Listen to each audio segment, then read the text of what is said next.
Sugianto saking SD Negeri Wirun Gangsal. Kula badhe maos lan nyerat aksara Jawi. Sriwedari salah sawijining papan kang rame ing wayah wengi.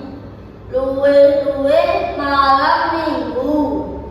Ing kono ana maneka warna tontonan lan dolanan kayata pagelaran wayang, sendratari uga tetembangan. Bocah-bocah uga bisa numpak kemidi putar, obak banyu, mobil senggol lan liya-liyane. Wassalamualaikum warahmatullahi wabarakatuh.